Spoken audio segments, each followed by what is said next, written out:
Hello, everybody. This is Ray Renati, and you've reached Green Room on Air. This is my first live broadcast. I usually just do a podcast called Green Room on Air, an audio podcast. Today, I want to talk about something a little different. Usually, I only talk about entertainment, and often entertainment in the San Francisco Bay Area. And I often interview actors and directors and writers and other people in the business. But today, I want to talk about something different. It is called the Benzodiazepine World Awareness Day, which is this Saturday, July 11th. So I want to get a little personal here. I was dependent on a benzodiazepine drug for 18 years.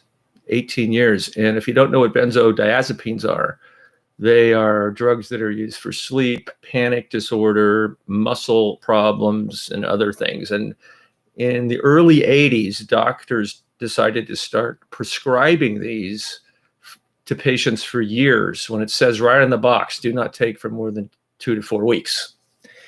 And what this has done is create a population of tens of thousands of people, if not more, in this country who are dependent on benzodiazepine drugs. Some of these that you're probably most familiar with are Xanax, Klonopin, Valium. Those are probably the big three, and there are others. If you take this drug for more than 4 weeks, there's a high probability that you're going to become very dependent on it, and often people take it for years. I took it for 18 years.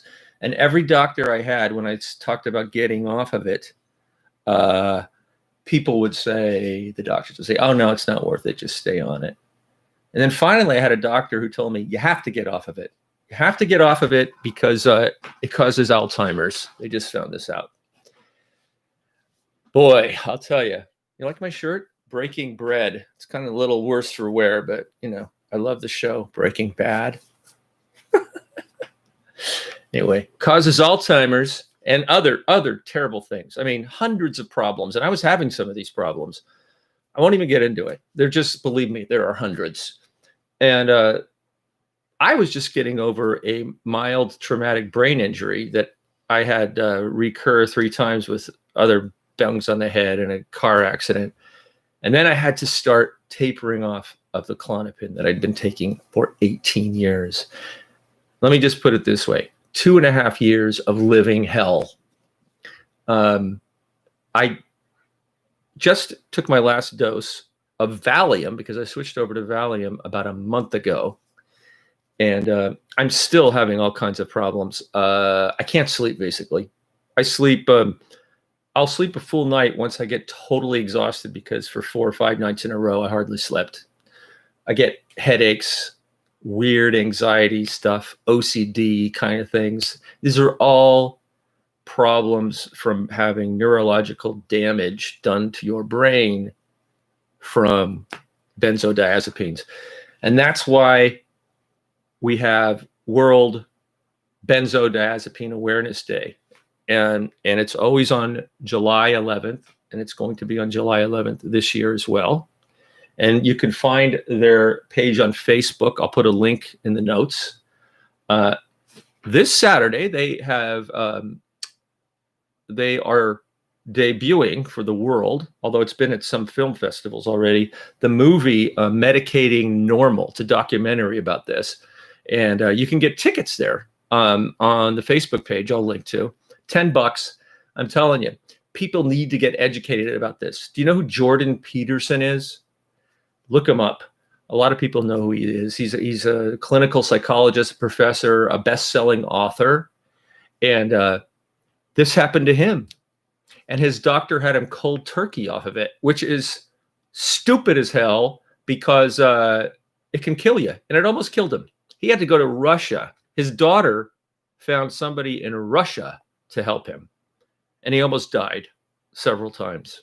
And many people have died trying to get off of these drugs. I'm fortunate that I had a good doctor, and then I found an even better doctor who got me off the Valium that he switched me over to in 4 months. It was gonna take me another 4 years on the Klonopin that I had originally been taking. So, yeah, Benzodiazepine Awareness Day, July 11th. That's Saturday. You can go on my Facebook page. I have links there. I'm going to put links in here.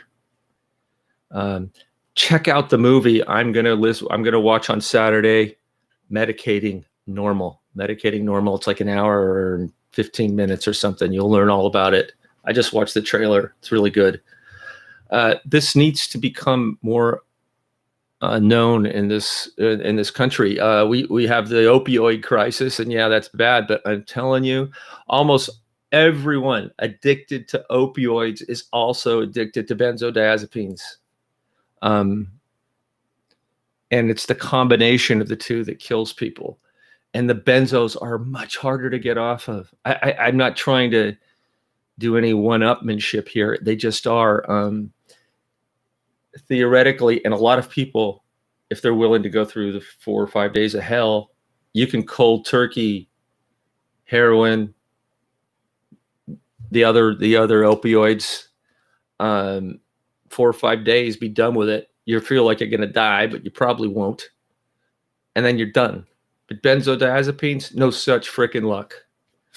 You can try to cold turkey, but you're going to go through hell for months and months and months. And you can do a slow taper like I did, and you're still going to go through hell, although less hell. And you're not going to die, probably. I've been off it for a month, and I'm still going through it.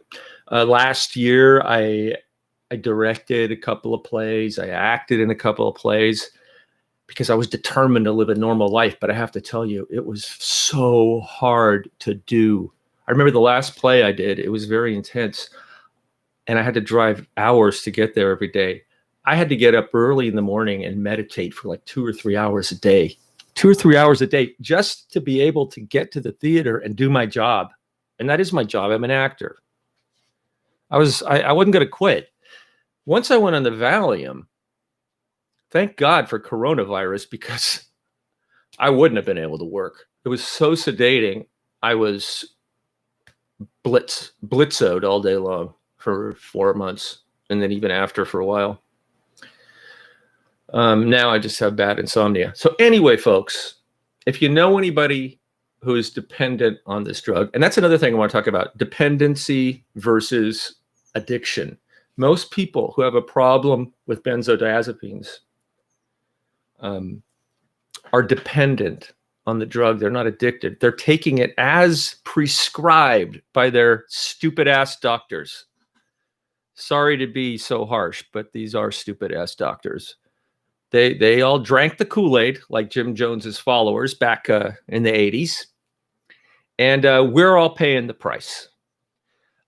These drugs were never meant to be used this way. Never, never, never, never. 2 to 4 weeks max. And then you're still out the taper. Me, 18 years. Other people's 30 years. Do you know how difficult? I'm telling you, you don't ever want this to happen to you. Don't take them. If you have to take them, do not let your doctor prescribe them to you for more than 3 or 4 weeks. Don't let them. Do not let them. Do not do it. And try to participate this weekend in whatever way you can in Benzodiazepine Awareness Day.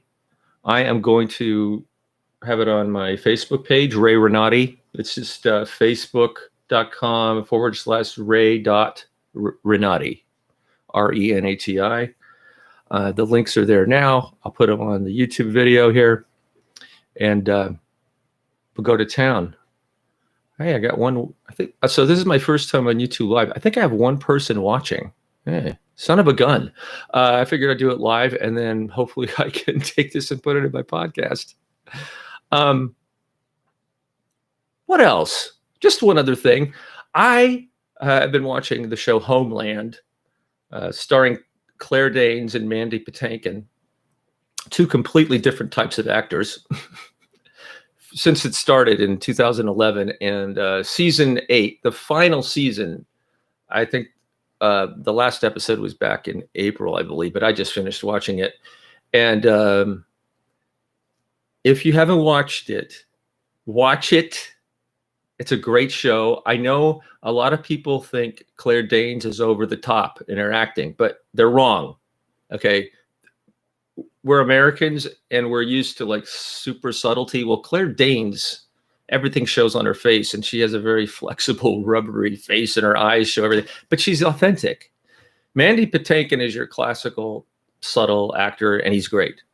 He's great. I mean, it's great to have those two opposing personalities on the show, and also because their characters have opposing personalities, and it's really cool.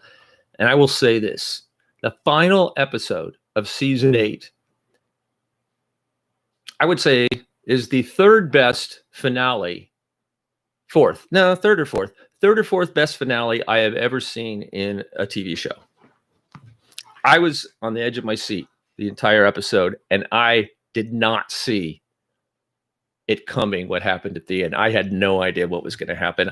I was blown away. I was literally clapping on my couch. Bravo, memorifers. I don't want to swear on here.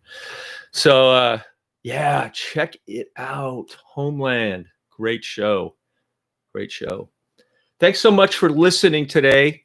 Remember, Saturday is Benzodiazepine Awareness Day.